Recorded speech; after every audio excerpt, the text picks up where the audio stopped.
नमस्कार। एक्सलेंट में आप सभी का स्वागत है।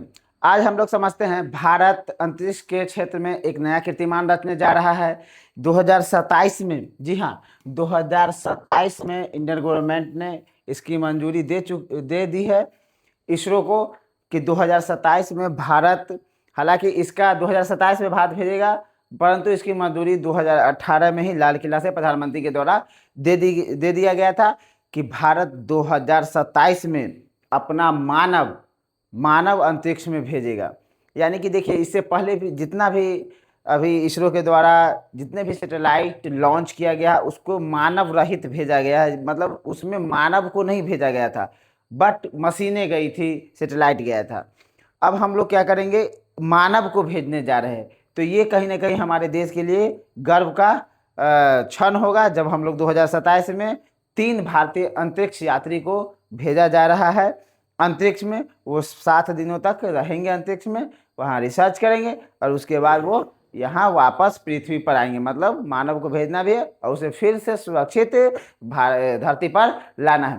तो ये मिशन कैसे अंजाम दिया जाएगा और किस प्रकार से इसको कंप्लीट किया जाएगा, यही आज हम लोग समझने की कोशिश करेंगे। तो इसरो इसमें लग चुकी है। इस काम को इस प्रकार से जो है मानव मिशन भेजने के लिए कार्यक्रम इसरो के द्वारा शुरू कर दिया गया है और बहुत सारे इसके द्वारा प्रैक्टिकली टेस्ट भी कर लिया गया है कि हम किस प्रकार से इन सब चीज़ों को अंजाम देंगे। तो इसरो लगातार इस क्षेत्र में काम करते हुए आगे बढ़ चुका है और इसमें 90% से ऊपर का काम हो चुका है और बार बार चीज़ों का अभ्यास भी इसरो इस क्षेत्र में कर रही है। तो यहाँ अब हम लोग समझते हैं आगे ये किस प्रकार से काम करेगा। इसमें हालांकि 4 अंतरिक्ष यात्री को ट्रेनिंग दिया गया है जिनका नाम है ग्रुप कैप्टन प्रशांत नायर, उसका ग्रुप कैप्टन अजीत कृष्णन, उसके बाद ग्रुप कैप्टन अंगद प्रताप और विंग कमांडर शुभांशु शुक्ला। इनके बारे में आप जानते होंगे, कुछ दिन पहले अंतरिक्ष में समय बिता करके वापस आए हैं। तो ट्रेनिंग 4 को दिया गया है, मतलब कि इन्हें किस प्रकार से अंतरिक्ष में रहना है। बेंगलुरु में इन्हें ट्रेनिंग दिया गया है और ये अंतरिक्ष में जाकर के किस प्रकार से रहेंगे, किस प्रकार से खाना खाना है, क्योंकि वहाँ और पृथ्वी पर रहना, ये दोनों में काफ़ी ज़्यादा अंतर हो जाता है।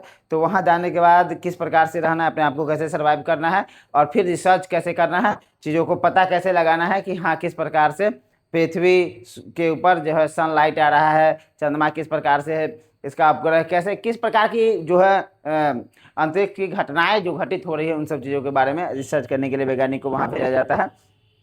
तो ये चारों अब 3 ही भेजे जाएंगे। क्यों? क्योंकि देखिए 4 को ट्रेनिंग इसलिए दिया जाता है कि कहीं हो गया, किन्हीं के साथ तबीयत खराब हो गया या कुछ भी ऐसा इमरजेंसी वाली सिचुएशन के लिए, तो फिर वहाँ मिशन फेल ना हो, इसके लिए एक एक्स्ट्रा एस्ट्रोनॉट्स को रेडी किया गया, ट्रेनिंग दिया गया है और वो 3 भेजे जाएंगे यहाँ अंतरिक्ष में।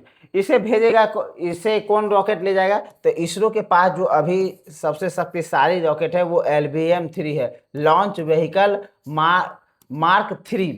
ये सबसे शक्तिशाली रॉकेट है जो यहाँ आप देख भी रहे हैं। ये इसी से भेजा जाएगा हमारे तीनों अंतरिक्ष यात्री को अंतरिक्ष में। देखिए इस रॉकेट का 5 मेन भाग होगा। इसको एक से होगा, इसको क्रू एस्केप सिस्टम कहेंगे, एक ऑर्बिटल मॉड्यूल, सबसे जो महत्वपूर्ण हिस्सा होगा ये यही होगा, ऑर्बिटल मॉड्यूल। ऑर्बिटल मॉड्यूल को 2 भाग में बांटा जाएगा, एक होगा क्रू मॉड्यूल और एक होगा सर्विस मॉड्यूल। ये 2 भाग में रहेंगे, ये दोनों के बारे में भी हम आगे समझते हैं। उसके बाद इस अभी रॉकेट के बारे में समझ लेते हैं, इसमें कौन कौन भाग होगा। ये CS होगा जिसको हम लोग पूरा नाम कहते हैं क्रू एस्केप सिस्टम। उसके बाद दूसरा वाला फेज हो जाएगा, वो कहलाएगा ऑर्बिटल मॉड्यूल। और ये जो होगा तीसरा फेज, ये कहलाएगा क्रायोजेनिक स्टेज, C25G इसका नाम दिया गया है। उसके बाद लिक्विड स्टेज L110G ये होगा चौथा हिस्सा। और 5वां हिस्सा होता है सॉलिड प्रोपल्सन, ये जो इसको दो बूस्टर रॉकेट भी इसको बोला जाता है। तो ये 5 महत्वपूर्ण हिस्से होंगे LVM-3 के, और ये 5 किस प्रकार से, सबका क्या क्या काम है वो हम आगे समझते हैं। यहाँ पर देखिए कुछ इस प्रकार से जब रॉकेट लॉन्च होगा, तो लॉन्च होने के बाद जब आगे अंतरिक्ष की तरफ बढ़ेगा तो इसे अर्थ के 400 किलोमीटर के ऑर्बिट पे भेजा जाएगा। उसके वहाँ से अर्थ की निचली कक्षा में कुछ इस प्रकार से भेजा जाएगा चक्कर लगाने के लिए कि आप वहाँ जा कर के चक्कर लगाएंगे। ये जो हमारा ऑर्बिटल मॉड्यूल होगा वो घूम रहा होगा और उसमें हमारे जो कैप्सूल जो दिया गया है जिसमें क्रू मॉड्यूल है उसमें 3 अंतरिक्ष यात्री बैठे होंगे और वो अपना जो मिशन उनको दिया जाएगा वो पूरा करेंगे। ठीक है, बट यहाँ पर इसरो जो है इस यात्री को, देखिए हमारे जो वैज्ञानिक जाएंगे हमारे लिए बहुत महत्वपूर्ण है उनके जान की रक्षा करना। तो इसके लिए इसरो क्या कर रही है, लगातार परीक्षण G1 G2 G3 मान लीजिए, इसको समझिए। ये एक बार क्या कर इसरो क्या कर इसको भेज यहाँ पर अंतरिक्ष यात्री को इन लोगों को भेजने से पहले इन लोगों को देखिए आप यहाँ इन लोगों को भेजने से पहले इसरो क्या करेगी कि 3 बार पहले टेस्ट करेगी। एक बार मानव रहित चीज़ों को भेजा जाएगा अंतरिक्ष में, फिर से उसे वापस लाया जाएगा पृथ्वी पर कि हम ला पा रहे हैं कि नहीं। उसके बाद फिर से दूसरा बार जब भेजा जाएगा तो ये व्योममित्रा नामक जो है एक रोबोट है, इन्हें भेजा जाएगा अंतरिक्ष में।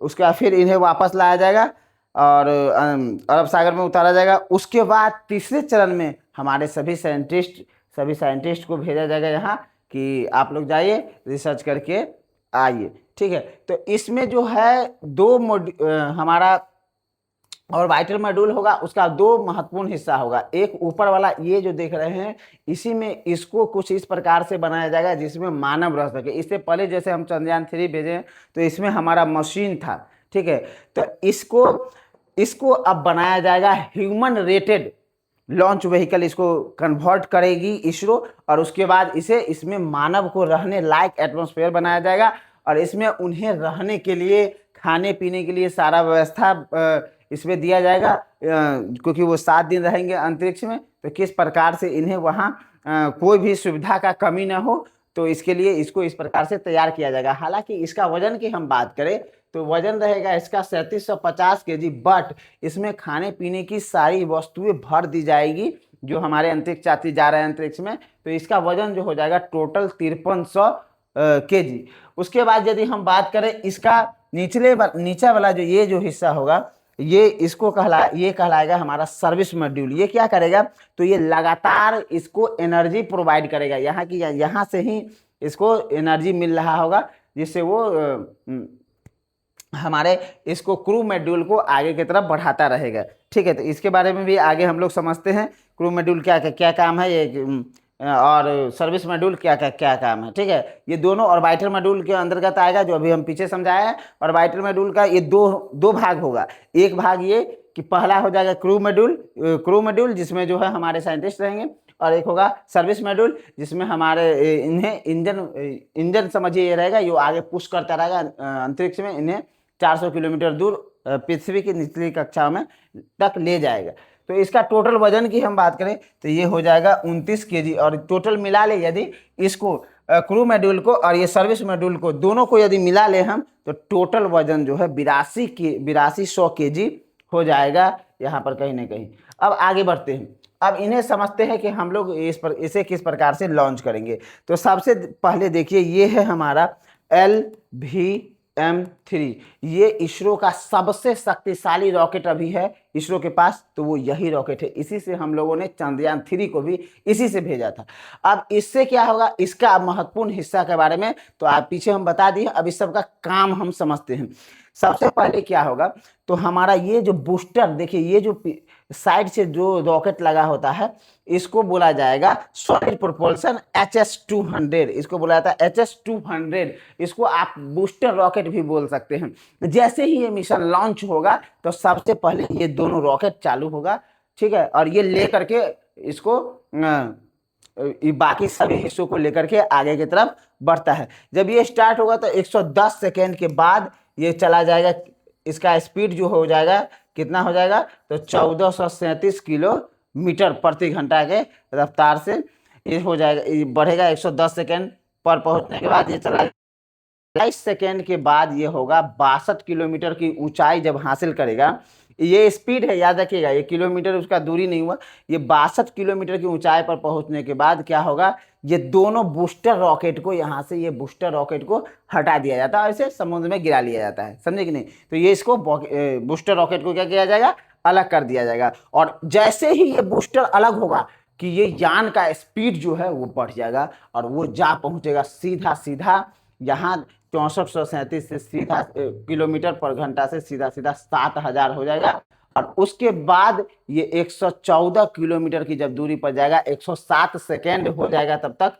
इसके बाद जाने के बाद हम लोग शुरू करेंगे इसका ये तीसरा फेज जो है, ये क्रायोजेनिक इंजन होता है, इसको स्टार्ट कर दिया जाएगा। और उसके बाद इस पूरे वाले हिस्सा को ये लेकर के जो है आगे बढ़ रहा होगा। इस प्रकार से ये ऊपर वाला हिस्सा बचा रहेगा, ये आगे बढ़ेगा।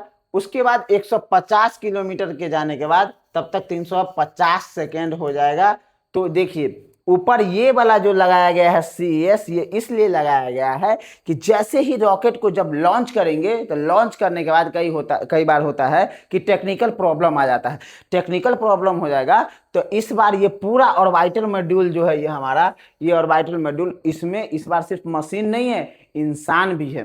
तो इस चंद्रयान 3 जो भेजा गया था तो उसमें इस तरह से चेंजिंग नहीं किया कि उसमें और इस रॉकेट में, उससे भी भेजा गया था LVM-3 से ही, बट इस बार इस रॉकेट में बहुत सारा चेंजिंग किया जा रहा है ताकि इनके अंदर जो हमारे वैज्ञानिक बैठे रहेंगे उनके लाइफ को पूरा ध्यान में रखते हुए। तो ऑर्बिटल मॉड्यूल में के अंदर ये ऊपर लगा दिया गया है हमारा CES सिस्टम, ठीक है। इसको कहते हैं क्रू एस्केप सिस्टम। एस्केप मतलब होता है बचाना, ठीक है। इसको जब अभी मान लीजिए जहाँ इसमें हमारे रॉकेट में आग लग गया या कहीं कोई टेक्निकल प्रॉब्लम आ गया तो जान पर यदि खतरा पड़ गया है हमारे वैज्ञानिकों को, तो ये क्या करेगा, ये ऊपर वाला हिस्सा जो ये देख रहे हैं ये CES, इसको क्या करेगा, वहां से जहां से आग लगा है वहां से दूर ले जाएगा। किसको, तो वो क्रू मॉड्यूल को वहां से दूर लेकर के चला जाएगा, जिससे क्या होगा, हमारे वैज्ञानिकों को फिर से वहां से पूरा सिस्टम लगा हुआ है इसके अंदर, वहां से फिर से उन्हें समुद्र में सुरक्षित उतारा जा सकता है। तो उसके बाद जब आगे बढ़ेगा ये 350 सेकेंड के बाद CES को क्या कर लिया जाएगा, अलग कर लिया जाएगा, क्योंकि अब उसका कोई काम नहीं रहेगा, क्योंकि ये दिया गया है उनको सुरक्षा के लिए। तो जब आगे बढ़ जाएगा उसके बाद क्या होगा, यहाँ पर पहुंचने क्रायोजेनिक इंजन को फिर से जब इसका काम हो जाएगा क्रायोजेनिक इंजन का, तो इसे फिर अलग कर लिया जाएगा। अलग करने के बाद क्या होगा, तो जब 16 मिनट और 15 सेकेंड हो जाएगा तो क्रायोजेनिक इंजन को अलग करने के बाद इसका स्पीड जो है पहुंच जाएगा 36,968 किलोमीटर। और उसके बाद हम लोग जो है 400 किलोमीटर जो कि यात्रा करना है इस रॉकेट को, वहां तक जो है पहुंच जाएगा। यानी कि यहीं तक हम लोगों को पहुंचना ही है अर्थ के निचले ऑर्बिट में। वहां पर जाने के बाद हमारे ये ऑर्बिटल मॉड्यूल में सर्विस मॉड्यूल और एक क्रू मॉड्यूल, ये दोनों रह जाएगा। तो वहां पहुंचने के बाद क्या किया जाएगा, ये हमारा सर्विस मॉड्यूल और क्रू मॉड्यूल, ये दोनों जो है काम करना शुरू कर देगा। काम करने के बाद जब 7 दिन हो जाएगा तो क्या होगा, इसे और मोड़ा जाएगा 360 डिग्री। मोड़ने के बाद इसको फिर से अर्थ की तरफ घुमाया जाएगा कि आप फिर से अब भाई वापस आना है। अब ये समय हो जाएगा वापसी का। तो जब वापसी का समय आएगा तो उस समय क्या किया जाएगा कि ऑर्बिटल मॉड्यूल में 2 हमारे भाग हो गए, एक हो गया हमारा सर्विस मॉड्यूल और एक हो गया क्रू मॉड्यूल। तो सर्विस मॉड्यूल को क्या किया जाएगा, वहां से अलग किया जाएगा उसको, और इसको रीओरिएंटेशन भी बोला जाता है। सर्विस मॉड्यूल को क्या किया जाएगा, अलग किया जाएगा। और क्रू मॉड्यूल जो है तेजी से अर्थ की तरफ आना शुरू करेगा। जब आएगा तो उसमें एक हीट लगा है, हीट से बचने के लिए, जैसे गाड़ी आप चलाएंगे तो बहुत ज़्यादा स्पीड में जाएंगे ना तो घर्षण होता है। घर्षण ज़्यादा होने के कारण आग भी लग सकता है। जब पृथ्वी के वायुमंडल में प्रवेश करने से पहले नीचे आएंगे तो घर्षण बढ़ता जाएगा। इसके लिए एक शील्ड लगा दिया गया है, किसमें, तो शील्ड लगा दिया जाएगा हमारा क्रू मॉड्यूल जो है उसमें, ताकि वो आग लगने से बचाए। नहीं तो ऑर्बिट में ये अर्थ की तरफ आते समय उसमें आग लग जाएगा और फिर वो क्या होगा, हमारा क्रू मॉड्यूल बर्बाद हो जाएगा। तो हमारे क्रू मॉड्यूल में हमारे तीनों साइंटिस्ट रहेंगे तो प्रॉब्लम हो जाएगा। तो ये कहीं ना कहीं यहाँ से जब अर्थ की तरफ आएगा तो उससे शील्ड लगा दिया गया है जो उसे बचाएगा। उसके बाद 36 मिनट हो जाएगा तो वो क्या करेंगे, धरती पर पहुंच जाएंगे। धरती पर पहुंचने से थोड़ी ऊंचाई के ऊपर पैराशूट उसके अंदर लगा दिया गया है। पैराशूट लगा रहेगा कुछ इस प्रकार से। इस हमारे क्रू मॉड्यूल के ऊपर, ठीक है, पैराशूट ओपन होंगे और ओपन होने के बाद उसे धीरे धीरे नीचे अर्थ की तरफ अरब सागर में उतारा जाएगा और वहाँ पर इंडियन नेवी के द्वारा, इंडियन नेवी वहाँ पर मौजूद होगी और इंडियन नेवी क्या करेगी, इस क्रू मॉड्यूल को रिसीव करेगी और उसके बाद हमारे तीनों वैज्ञानिक वापस चले आएंगे और वो ऐतिहासिक क्षण होगा। तब तक भारत पूरे दुनिया में इतिहास रच चुका होगा और रशिया, अमेरिका और चीन के बाद ऐसा करने वाला भारत पूरा दुनिया का चौथा देश बन चुका होगा जो अंतरिक्ष में मानव को भेजा है। अंतरिक्ष में मानव भेजने का इतिहास काफ़ी पुराना रहा है। सोवियत संघ सबसे पहले 1961 में ही भेज चुका है, ठीक है, और बाकी ये देश सभी भेज चुके हैं। तो अब देखते हैं हमारे देश की बारी है, हम लोग इसको 2027 में करने जा रहे हैं। बहुत बहुत धन्यवाद।